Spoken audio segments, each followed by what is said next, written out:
ঢাকা দিনের শেষে কত আলো ছায়া বৃষ্টি এসে ভিজিয়েছে যখন তখন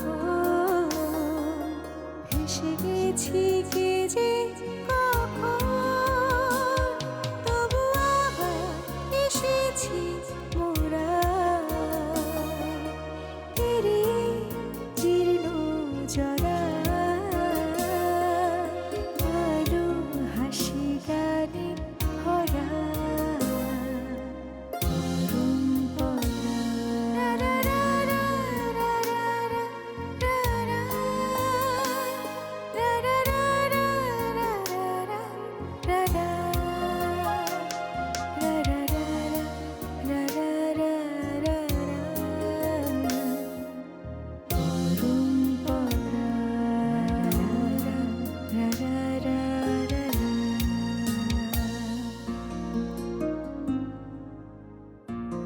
এখন এখন কি করি বলো তো?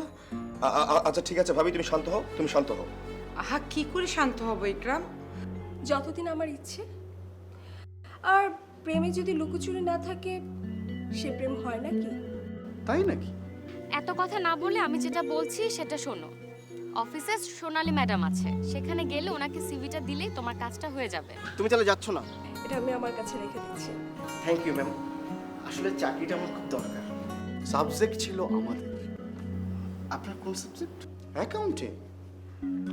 আমি অ্যাকাউন্টিংয়ে মাস্টার্স কমপ্লিটেড। এটা কোনো কাম হইলো আপনি কোন আলী ভাই?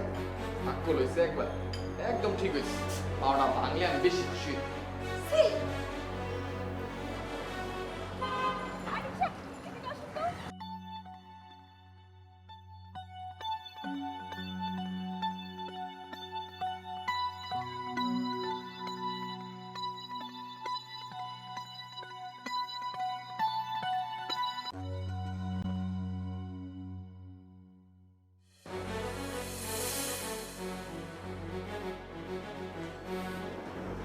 আলী, রফিক, কই আন্টি কোথায়? আপার রুমে। রুমে আছে?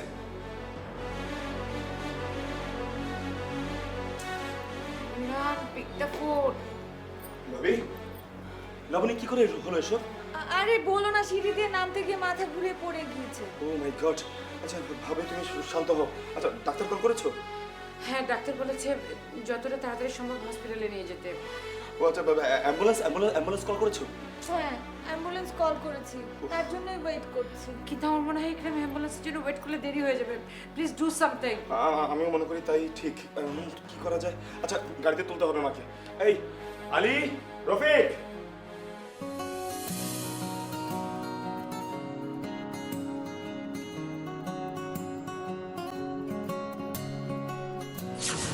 তুমি?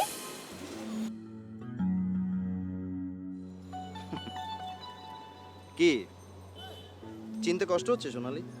আরে আমি নোবেল, তুমি আমাকে চিনতে পারছো না? একটা সময় ছিল যে আমাদের দুজনের কত চমৎকার সময় কেটেছে, তুমি সব ভুলে গেছো? ওকে, নো প্রবলেম, আমি তোমাকে সব মনে করে দেবো, ঠিক আছে? কেন এসেছো তুমি? আর আমার কাছে তোমার কি দরকার? এসব কি বলছো সোনালি? আরে তোমার কাছেই তো আমার সব প্রয়োজন, সব দরকার। আমার কাছে না, আমার কাছে তোমার মতো মানুষের কোনো প্রয়োজন থাকতে পারে না। তা না থাকুক, কিন্তু সোনালি, অতীতকে কিভাবে ভুলে যাবে তুমি? শুনো, আমার পথ ছাড়ো। সোনালি, এতগুলো বছর পর তোমার আমার দেখা, তুমি আমার সাথে একটু মিষ্টি হেসে কথা বলবে না? আরে এটুকু কি আমি তোমার কাছ থেকে পেতে পারি না বলো? তোমাকে একটা কথা স্ট্রেটলি বলি, আমার না ফালতু সময় নাই, আমার হাতে অনেক কাজ, আমাকে যেতে দাও। যাও, তোমাকে বাধা দেবার ক্ষমতা আমার কখনোই ছিল না, আজও নেই, কিন্তু আমি তোমার পথ ছেড়ে দিতে পারি, তোমার পথ তো আমাকে ছাড়বে না। সোনালি, এই পথেই আমাদের দেখা হবে, ঘুরে ফিরে বারবার। কিন্তু তোমার সাথে আমার দেখা হোক এটা আমি চাই না। কিন্তু আমি যে চাই, একদিন তুমি যা চেয়েছো তাই হয়েছে, কিন্তু এখন আর সেটা হবে না। মানে মানে এখন আমি যা চাই তাই হবে, বুঝতে পেরেছো? যাও, তোমার দেরি হয়ে যাচ্ছে। তাছাড়া আমার সাথে কথা বলে তোমার সময় নষ্ট করবার কোনো মানে হয় না, রাইট? যাও যাও।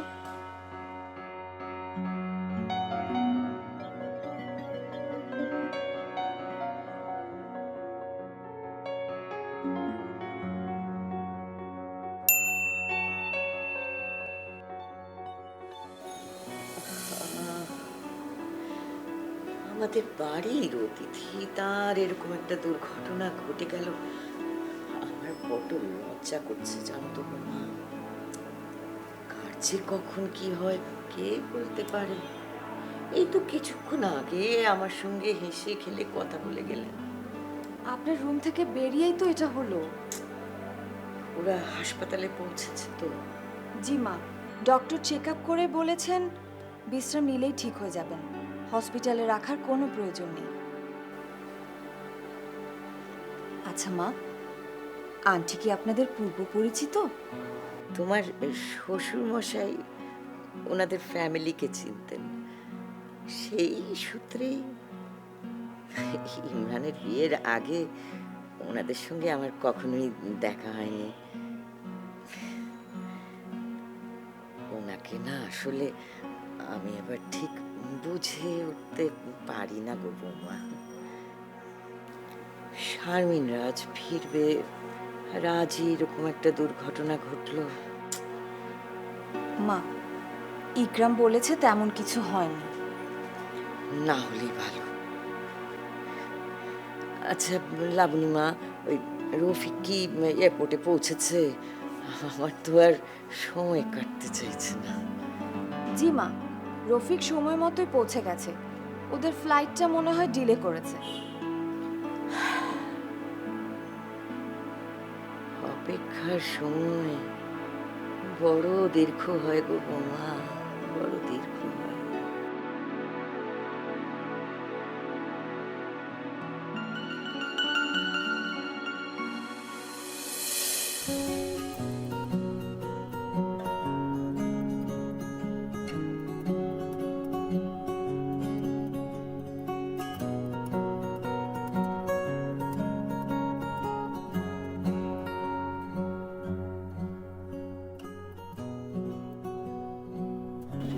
সত্যি স্যার, আমি আজকে অনেক বেশি আনন্দিত, আর সেই সাথে এত অবাক হয়েছি আমি ভাষায় প্রকাশ করতে পারবো না। আসলে স্যার, আমি যে চোখকেই বিশ্বাস করতে পারছি না আমি আপনাকে এইভাবে হেঁটে আসতে দেখবো। স্যার, কি যে আনন্দ লাগছে আজকে আমার। আমাকে তো শুধু এই এয়ারপোর্টের ভিতরে হাঁটতে দেখলে, বাসায় চলো দেখবে কত হাঁটাহাঁটি করি। ইনশাল্লাহ স্যার। আর আমি আশ্চর্য হয়েছি, এত আশ্চর্য হয়েছি যে বোঝাতে পারবো না। তুমি কি দেখে আমার আশ্চর্য হয়ে? আমি আশ্চর্য কিছু দেখে হইনি, না দেখে হয়েছে। না দেখে মানে? আমরা এতদিন পর বাড়ি ফিরছি, তোমার দুইটা ভাই, তারা কেউ তোমাকে এয়ারপোর্টে রিসিভ করতে আসে। ওরা হয়তো কাজে আটকে গেছে। না ভাইজান, ওই কোনো কামে আটকাইয়া নাই। যে মেজোভাবি আছে না, আর মা অ্যাক্সিডেন্ট করছে তো, এর লিগে বাড়ির সবাই একটু ব্যস্ত আছে। সেজোভাবে আইতে চাইছিলে, কিন্তু হয়তো বাসায় একা। অ্যাক্সিডেন্ট করেছে মানে কিভাবে? না ভাবি, তেমন কিছু না। সিঁড়ি দিয়ে উঠোনের সময় উষ্টা খাইয়া পায়ে একটু ব্যথা পাইছে, এর লিগে পুরো বাড়ি তোলপাড় করে ফেলাইছে। মনে হইতে আছে সাদ্দাম আর বুশের লগে যুদ্ধ লাগছে। ভাইজান আপনি চিন্তা করেন না, খালাম্মার হাসপাতালে নেওয়ার ব্যবস্থা করছে।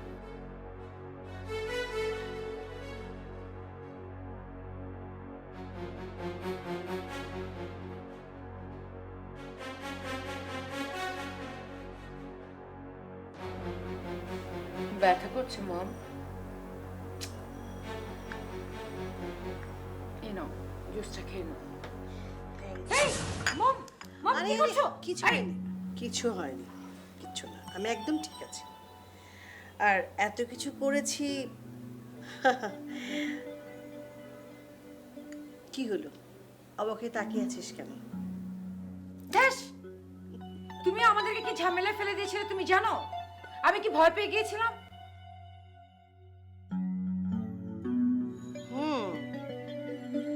না হলে তো ইকরাম আর লাবণীকে কোনোভাবেই থামানো যাচ্ছিল না।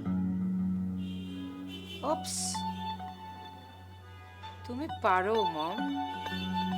আমি তো ভুলেই গিয়েছিলাম যে ওরা আসছে। ওদের কোনো খবর আছে? ল্যান্ড করেছে, কিছুক্ষণের মধ্যেই চলে আসবেন। শোন, যা কিছু হোক আমাকে কিন্তু এসবের মধ্যে আর জড়াবে না। সময় হলে আমি ঠিকই বেরিয়ে আসবো। It's okay mom. You know what, এখন শুধু আমার একটাই কাজ, বড় ভাবির জন্য অপেক্ষা করা। Trust me mom, I am missing her a লট।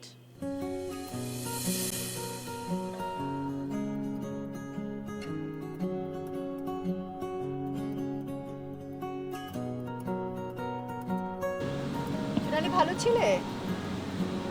এই তো ভাবি ভালো ছিলাম। তোমাকে কিন্তু ভালো লাগছে দেখতে। থ্যাংক ইউ ভাবি। হ্যাঁ বলো।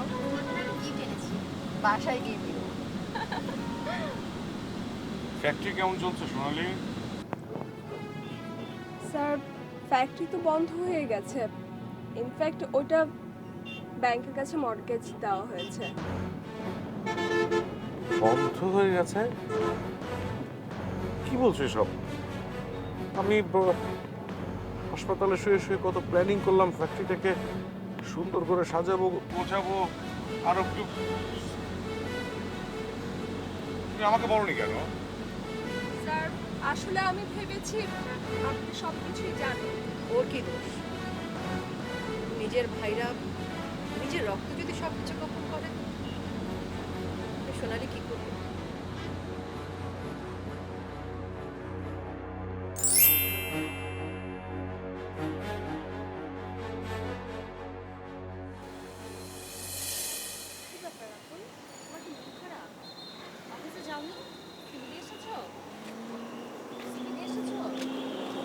হ্যাঁ, অফিসেও গিয়েছিলাম, সিভিও দিয়ে এসেছি, কিন্তু মনে হয় জবটা আমার হবে না। কি কি বলছো এসব? তোমাকে কেউ বলেছে জব হবে না? না, কেউ বলেনি, মানে আমারই মনে হচ্ছে কেন চাকরিটা আমার হবে না। আশ্চর্য, গতকাল বললে সিভিটা থাকলে আজকে চাকরিটা হয়ে যেত। আজকে সিভিটা নিয়ে গেলে অথচ বলছে চাকরি হবে না। তুমি সোনালী ম্যাডামের সাথে দেখা করেছো? হ্যাঁ, আমি সোনালী ম্যাডামের সাথে দেখা করেছি, সিভিও দিয়ে এসেছি। উনি তখন বেরিয়ে যাচ্ছিলেন, পরিচয় করে দিয়ে গেলেন একজনের সাথে। ওর নাম আশরাফ সাহেব। উনি সম্ভবত চৌধুরী গ্রুপের অ্যাকাউন্টস দেখেন। ওনার সাথে কথা বলে যেটা মনে হলো, মানে উনি যেটা বললেন, আমার মতো অনেকে প্রত্যেক দিন আসে, সিভি দিয়ে যায়, তো ফাইনালি আসলে চাকরিটা হয় না। আরে ধুর, তুমি একদম চিন্তা করো না। ওটা ইকরাম ভাইয়ের অফিস, ইকরাম ভাইয়া যা বলবে তাই হবে। আর তোমাকে কি আশরাফ ভাইয়া না কে কি বললো তাতে তুমি মন খারাপ বসে আছো? এরকম কোনো কিছুই হবে না। তুমি সিভিটা দিয়ে এসেছো, চাকরিটা হয়ে যাবে দেখো। আর তুমি টেনশন করো না, আমি তো আছি। হ্যাঁ, তুমি তো আছোই।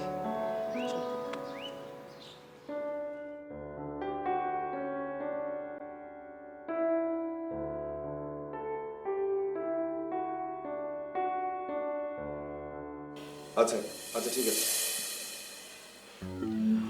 ওরা মনে একটু পরে আসবে। আমি তাহলে যাই, মাকে বলে আসি। এখানে বলে আসার কি হলো লাবণী? ওরা আসলেই তো জানতে পারবে, তাই না? হ্যাঁ তাই তো। আচ্ছা ভাইয়া, রিপোর্টগুলোর ব্যাপারে কি আজকেই তুলবে? কয়েকটা দিন যাক, আমার তো কোনো ঝামেলা করার ইচ্ছে নেই। তবে ভাইয়া যদি খুব বেশি বাড়াবাড়ি করে তাহলে তো আমার কিছু করার থাকবে না। আচ্ছা, তোমরা আকবরই এত কিছু ভাবছো কেন? আগে আসতে দাও, রাইট? তবে তোমাদের না কাউকে না কাউকে এয়ারপোর্টে যাওয়া উচিত ছিল। বিষয়টা দেখতে খুব খারাপ লাগে। আর এটা কি ইচ্ছে করে করা হয়েছে নাকি? সেই সিচুয়েশনে কি বা করার ছিল? মা কিন্তু ভীষণ রাগ করেছে। রাগ করার অধিকার আমাদেরও আছে লাবণী, এটা মায়ের কিন্তু বোঝা উচিত। তোমরা চুপ করবে? ও যেতে যাচ্ছে, যাক না। আর এখন উত্তেজিত হওয়ার সময় না। ওনারা এসছে, আমরা ওনাদেরকে রিসিভ করব, এটাই এখনকার করণীয়। ওই তো ওরা হয়তো চলে এসছে। আমি গেলাম, তোমরা এসো।